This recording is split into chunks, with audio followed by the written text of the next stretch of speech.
Covid की वजह से जो कोविड का आज सिनेरियो है उसमें किस तरीके से स्ट्रेस या तनाव जो है वो बढ़ रहा है, लोगों में ये तनाव है और किस तरीके से क्या-क्या चीज़ें हम कर सकते हैं उस तनाव से निजात पाने के लिए। अभी कोविड के माहौल में लोगों का जो रेगुलर दिनचर्या था, लोग जिस तरीके से अपना काम कर रहे थे, जिस तरीके से अपना जीवन एक रूटीन में जी रहे थे, वो पूरी तरीके से और काफ़ी हद तक डिस्टर्ब हुआ है। जब आपके जीवन में या किसी के भी जीवन में इतने इस तरीके के बदलाव आते हैं, तो वो तनाव को जन्म देता है।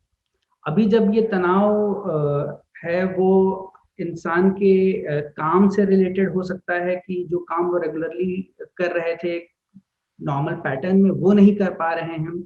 बहुत सारे फाइनेंशियल या फिर इकोनॉमिक इश्यूज़ हैं, लोगों की जॉब्स में लॉस हो रहे हैं, वो तनाव को जन्म दे सकते हैं। लोग कोविड के समय पे आइसोलेटेड हैं, क्वारंटाइन हैं या फिर अकेले में रहने के लिए मजबूर हैं। तो जो सोशल सर्कल था, वो डिस्टर्ब हुआ है। जिन लोगों से मिल कर के वो अपने तनाव को दूर करते थे, वो चीज़ें अब काफ़ी हद तक कम हो पा रही हैं। ये एक और वजह है जिससे कि लोगों का तनाव जो है बढ़ रहा है। इसके अलावा जिन लोगों को पहले से ही किसी तरीके की कोई मानसिक दिक्कतें थी या बीमारी थी, ये तनाव उन लोगों को और ज़्यादा प्रभावित कर रहा है।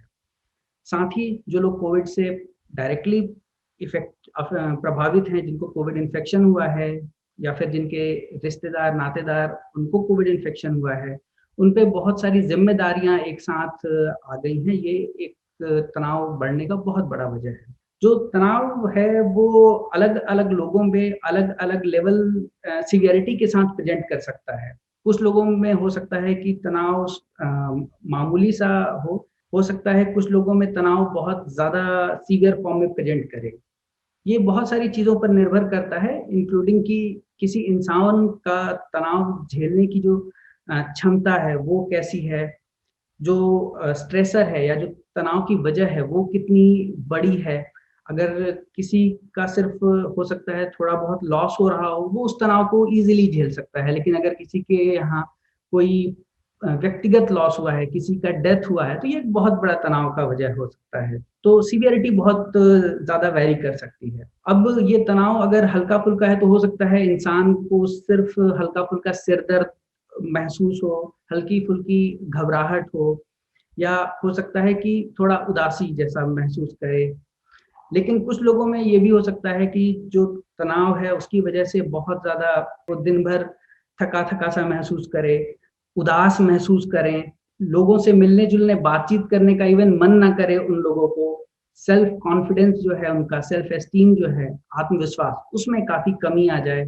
जो कार्य वो करते हैं उसमें भी उनका मन ना लगे। साथ में घबराहट बहुत ज़्यादा बढ़ सकती है ऐसे सिचुएशन में। कई बार इस सिचुएशन में इंसान में होपलेसनेस या जो उम्मीद हो नाउम्मीदी के लक्षण भी आ सकते हैं कि ये बहुत बुरा समय है, शायद ये कभी ठीक ही ना हो। ये समय जो है वो इन इसके बहुत बुरे आउटकम्स हों। ये सब चीज़ें काफ़ी नेगेटिविटी किसी भी इंसान में ला सकते हैं। तनाव जो है ऐसे माहौल जो आजकल का माहौल है उसमें किसी को भी तनाव हो सकता है और ये काफ़ी नॉर्मल है। थोड़ा घबराहट, थोड़ा एंग्ज़ियस फ़ील करना या थोड़ा स्ट्रेस या तनाव फ़ील करना इट इज़ नॉर्मल, ये नॉर्मल है आज के समय में। मगर अगर ये तनाव जो है लगातार बना हुआ है और इसकी वजह से आपको तकलीफ़ महसूस हो रही है, इतनी तकलीफ़ कि आपका जो दिनचर्या है आप उसको नहीं फ़ॉलो कर पा रहे हो या जो आप चीज़ें करना चाहते हो वो नहीं कर पा रहे हो या फिर बहुत ज़्यादा नेगेटिव थॉट्स आ रहे हैं। तो ये एक संकेत देता है कि इसके लिए हमें और मदद की ज़रूरत है। हमें किसी साइकियाट्रिस्ट या और मेंटल हेल्थ प्रोफ़ेशनल की हेल्प की ज़रूरत है। तो ऐसी अवस्था में हेल्प लेने में, मदद लेने में संकोच बिल्कुल नहीं करना चाहिए। आम आदमी में कई बार ये धारणा होती है कि हमें साइकियाट्रिस्ट के पास किसी बहुत बड़ी दिक्कत या परेशानी के बाद ही जाना चाहिए। लेकिन ये एक गलत धारणा है या अवधारणा है।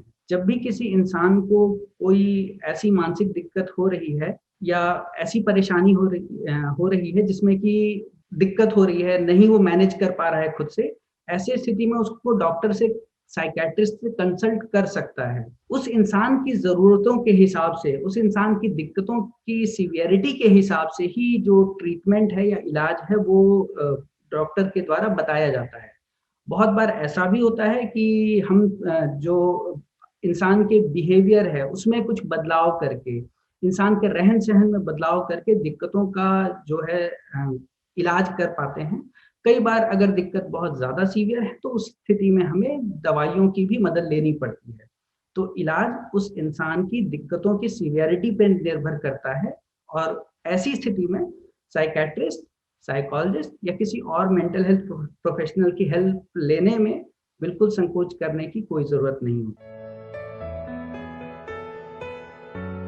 कोविड का आज का सिनेरियो है, इसमें कुछ चीज़ें हम या कुछ स्टेप्स ऐसे अडॉप्ट कर सकते, कुछ हम ऐसे मेजर्स ले सकते हैं, जिनसे कि हम बहुत पहले से प्रिपेयर्ड हों कि स्ट्रेस या जो और दिक्कतें हैं उनको डील कर पाएँ।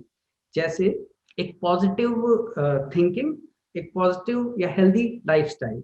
इससे हम होने वाली समस्याओं के लिए को बेहतर तरीके से रोक सकते हैं।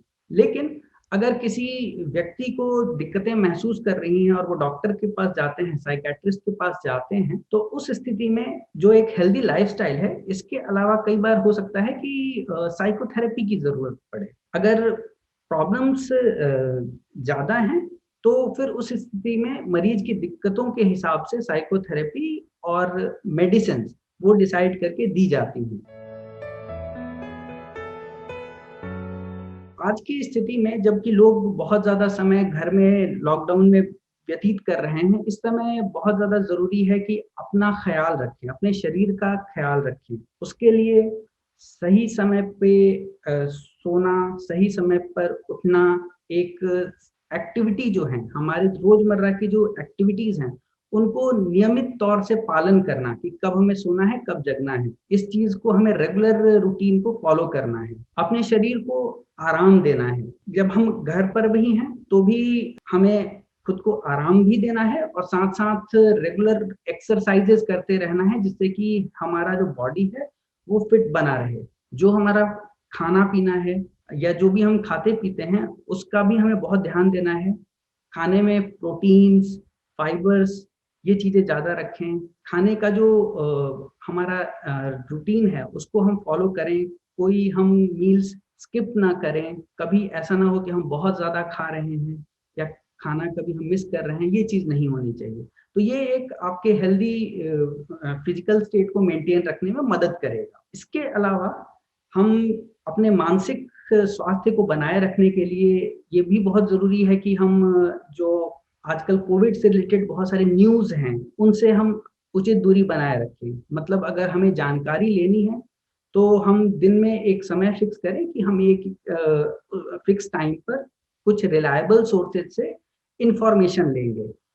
लेकिन हम हर न्यूज़ चैनल या हर वेबसाइट या हर पोस्ट पे हम दिन भर चेक करते रहें, तो वो हमारे तनाव को सिर्फ़ बढ़ाएगा, हमें वो चीज़ नहीं करनी है। इसके अलावा जो बहुत बार ये होता है कि तनाव से निजात पाने के लिए लोग नशे की तरफ चले जाते हैं कि हम कुछ नींद की गोलियाँ ले लें या फिर कुछ शराब ले लें हल्का-सा, जिससे कि हमारी एंग्ज़ायटी या हमारा स्ट्रेस रिलीफ़ हो, वो चीज़ें नहीं करनी हैं। इसके अलावा जो लोग हैं, बहुत से लोग जिनकी अपनी कुछ हॉबीज़ होती हैं, जैसे गार्डनिंग या फिर कुछ और एक्टिविटीज़, जैसे कुछ लोग गाना गाते हैं, कुछ लोग पेंटिंग करते हैं। हॉबीज़ को परस्यू करना है।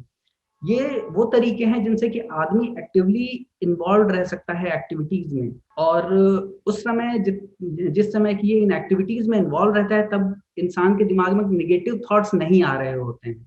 तो ये हेल्प करता है आपके मेंटल हेल्थ को बनाए रखने के लिए। लोगों से साथ ही साथ अपने जो भी क्लोज़ रिलेटिव्स हैं, फ्रेंड्स हैं, इन लोगों के साथ रेगुलर संपर्क में बने रहना, वो भी बहुत ज़रूरी है। लोगों का हाल-चाल लेते रहना बहुत ज़रूरी है, उससे आप भी जुड़े हुए महसूस करते हैं, अकेला नहीं फ़ील करते हैं। साथ ही साथ कुछ चीज़ें हम ऐसी हैं जिनको नहीं सजेस्ट करेंगे, जिससे आदमी को दूर रहना चाहिए। वो है कि जो गलत जानकारियाँ हैं उनको हम फॉरवर्ड करें, या उसको बिना चेक किए हुए दूसरों को हम अगर बताते हैं, तो वो एक पैनिक का माहौल क्रिएट करेगा। वो दूसरों को भी तनाव देगा, आपको भी तनाव देगा। साथ ही साथ बहुत ज़्यादा समय जब आप खाली हैं घर पर, तब मूवीज़ देखने में या बाकी चीज़ों में सिर्फ़ उन पे स्पेंड ना करें। तो अपना एक जो एक्टिविटीज़ के लिए शेड्यूल करें कि हम दिन भर में करना क्या है, और काफ़ी कोशिश हमें ये करनी है कि हम उस शेड्यूल को फ़ॉलो कर पाएँ। 6 से 8 घंटे की नींद, जो भी इंसान की अपनी नॉर्मल नींद है, उसको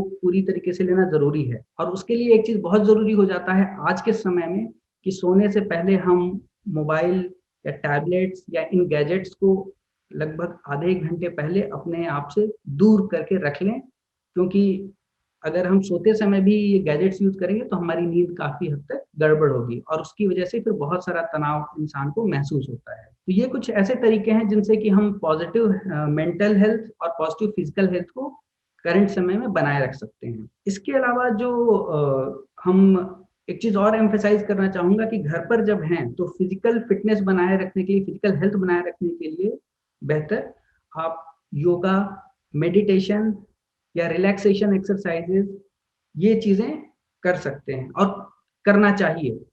लगभग दिन भर में आपको अपने लिए एटलीस्ट हाफ एन आवर जो है, आधा घंटा, वो एक्सरसाइज़ेज़ के लिए या योगा के लिए रखना है कम से कम। और ऐसा हफ्ते में कम से कम 5 दिन तक तो ज़रूर ही करें। इससे आप अपनी फ़िटनेस को, फ़िज़िकल हेल्थ को अच्छा बनाए रख सकते हैं।